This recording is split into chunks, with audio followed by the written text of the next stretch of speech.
Guys, let's see our old Australia dollar to our USD. Let's start from our DXY. How see we analyze our DXY on our 4-hour time frame. You can see it on an uptrend move on our 4-hour time frame.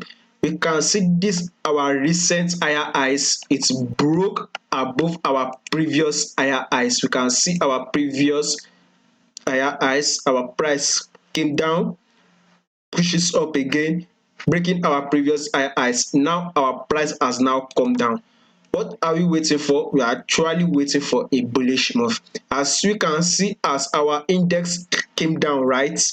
It came down, it kind of close bearish. How we can see it as our DXY came down, we will see that our odd itself went up on our 4-hour time frame. You can see it pushes up. By the way, it's actually closed bullish, it opens bullish and close bullish. Right now, let's go back to our DXY. Now that our DXY has fallen, and it has tested this one key level area here. We can see it here, a key level here area. When our price pushes up, it came down, right?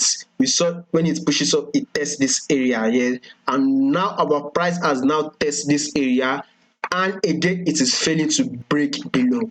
What are we now waiting for? A bullish move we are waiting for on our DXY. So as we are having that bullish move on our DXY, we should be expecting to see a fall on our AUD to our USD. By the way, now we can see it, we are expecting a fall, right?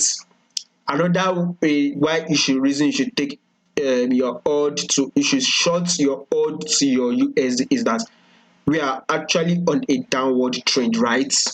And this is a key level area here. I've highlighted it. This sounds, I will I call it a support area. You can see it, another support area. But when our price was falling, it broke our support area, right? It broke below it, and now we've actually gotten that pullback.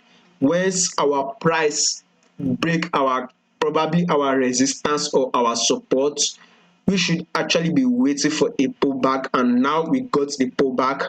We are now waiting for a fall again on our AUDUSD. So another way you should see it is that we should actually be shorting this our AUD to our USD, by the way. So personally, I would want to be taking a sell position against my USD on my AUD. That is my analysis. If you find this video helpful, please do not forget to subscribe, like, and also share this video. Thank you very much.